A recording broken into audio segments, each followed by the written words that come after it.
Olá, eu sou a Dani Graicardo Aladas e hoje vamos falar de gerenciamento de crise. Se você está abrindo ou já abriu um negócio, crises vão fazer parte do seu dia a dia. Crises financeiras, de relacionamento com o cliente, crises de reputação ou de relacionamento entre os sócios. Aqui no Aladas, a gente está tratando de cada um desses temas de uma maneira separada, para evitar que você tenha essas crises. Mas, sejamos realistas, uma ou outra delas você vai ter. O que importa é a maneira como você lida com isso tudo. As crises são uma excelente forma de você crescer como empresária e até alavancar o seu negócio. Sim, parece um paradoxo, mas a maneira como você lida com um problema pode melhorar a realidade da sua empresa. Nós, líderes, temos que dar a direção e o ritmo, não perder a cabeça ao ver o fluxo de caixa desconstruído, pedir a ajuda dos diretores enquanto lhes damos a segurança da permanência. Somos aqueles que se preocupam com o sorriso e o olhar de cada um do time, ao vivo ou nas videocalls, enquanto a gente aperta a produtividade para sobreviver. Somos agressivos ao exigir o que nos é de direito no banco, enquanto a gente pede a empatia dos clientes e a paciência dos fornecedores. Viver em crise é assim. Em momentos de crise, a gente é forçado a se equilibrar no slackline. E a cada dia é como se a gente recebesse mais um objeto para segurar. São leis, são notícias, perda de receita, instabilidade política, desaparecimento do crédito, sentimento de impotência. São muitas variáveis, são muitos Cs simultâneos. Isso causa instabilidade de cenário na nossa cabeça. Eu sei bem disso. Ajudo empresas a gerenciar crises há mais de 20 anos. E essa experiência real vale mais do que qualquer MBA que eu tenha feito. Durante a pandemia do coronavírus, ficou clara uma teoria que eu sempre dizia. Há quem esteja num transatlântico incapaz de fazer a curva a tempo. Aqueles que estão num bote furado e que teimam em continuar remando. Os que pilotam uma lancha aproveitando para acelerar. E aqueles que, mesmo no seu iate confortável, estão mentalmente paralisados. Generalizar é um erro.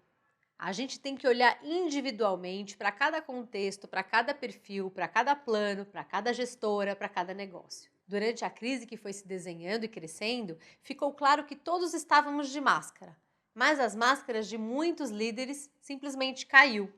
E ao cair, eu conheci lindas pessoas cheias de propósito genuíno, empatia e cheias de força mental. Mas eu também vi líderes imediatistas, sem capacidade de reação, e porta-vozes bem inseguros. Considerar todos os stakeholders, todos os públicos, a cada tomada de decisão não é fácil, mas é o papel de um bom líder. Falta de tempo, falta de energia, um caos em casa, tudo pode atrapalhar você, mas nada disso justifica os maus pactos, as más decisões. Se liderar na bonança é complexo, em tempos de crise podemos ver quem tem as competências que de fato fazem a diferença.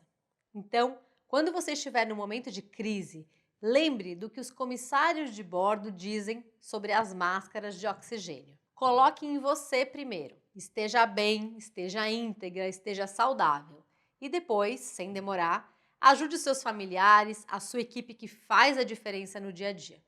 Em seguida, a comunidade ao redor das suas fábricas, do seu escritório, da sua startup e só depois, estenda essa ajuda na medida das suas possibilidades, tanto financeiras quanto emocionais.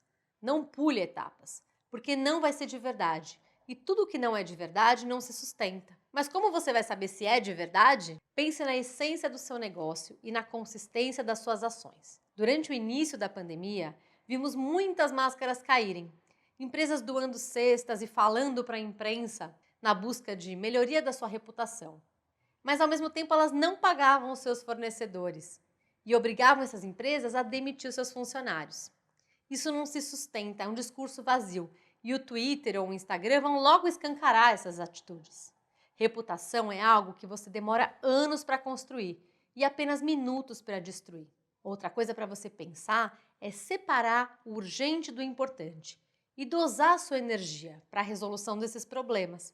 Às vezes, no nosso dia a dia, a gente fica tomado por problemas urgentes e irrelevantes. Eu chamo isso de distrações. Então, se você tem um problema que pode acabar com o seu negócio, uma grande crise, seja ela de ordem interna ou externa, respira, mantenha o foco nisso. Seja consistente. Não prometo o impossível, porque vão te cobrar. Calcule também o tempo que esse problema vai levar para ser solucionado, para você ajustar a velocidade e a energia que você vai colocar nisso.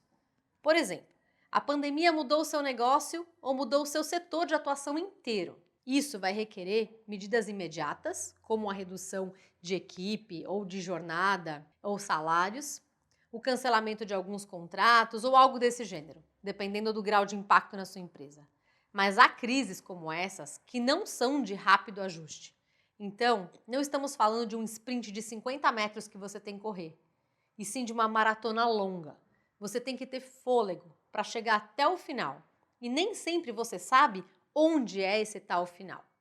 Eu digo isso porque você precisa calibrar a energia e o tempo, ver o fôlego que você precisa ter e definir de uma forma fria até onde você vai, até onde você tem oxigênio financeiro. Para esse tipo de decisão, você precisa estar bem, sã, com a cabeça no lugar.